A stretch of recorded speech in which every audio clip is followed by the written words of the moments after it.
the thing that you did on America's Got Talent was you got to act a piece. You got to act like a cat, and you got to act like a dog. Yep. So do you use that kind of humor in your act all the time? I definitely do. I'm a comedian that I'm not such a huge character actress, but I'm somebody who likes to do act outs. Mm-hmm. And I actually teach stand-up comedy in Los Angeles, and I privately coach comics.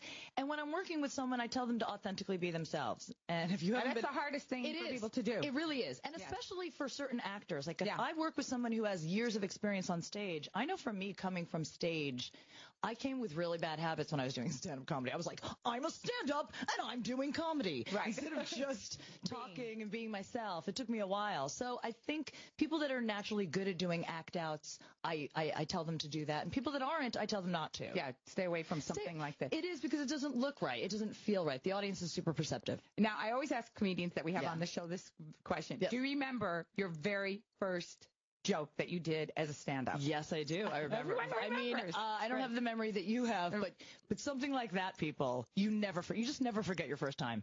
Ever. Right. Because you're so scared, you're literally like, I'm going to poop my pants. Well, memory is tied to adrenaline, so that's why we remember the highs and lows of our lives. Oh, yes, absolutely. Yeah. Well, yeah, that is so true because I had already been performing on stage and in front of people since I was like 11, and I remember being backstage at Stand Up New York was my very first show.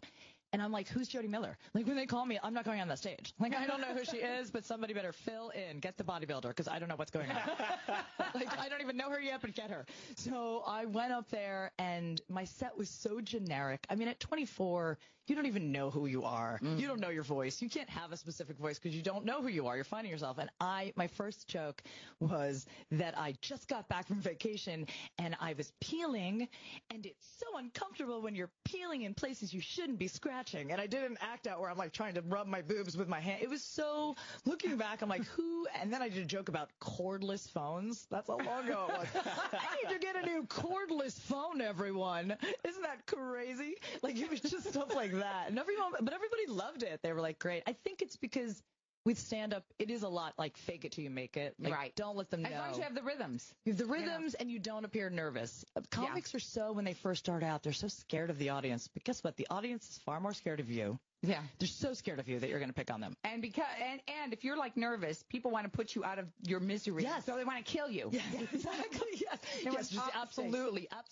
I always tell the comics that I coach, I'm like, just get your first joke out. The second they laugh, the nerves actually go away. Mm-hmm. And you're like, okay, I can do this now. Trust me. Because it's also more painful for the audience when a comic's not doing well than it is for a comic. So you want to laugh. You want to get them going. There's nobody that comes out to comedy shows like, I don't want to laugh at these people. Like, I am not laughing. I came here Except maybe Heidi. Well, maybe she's I love Heidi. We love Heidi. But maybe she's a 2-drink minimum. That always helps. That always helps, the 2-drink minimum.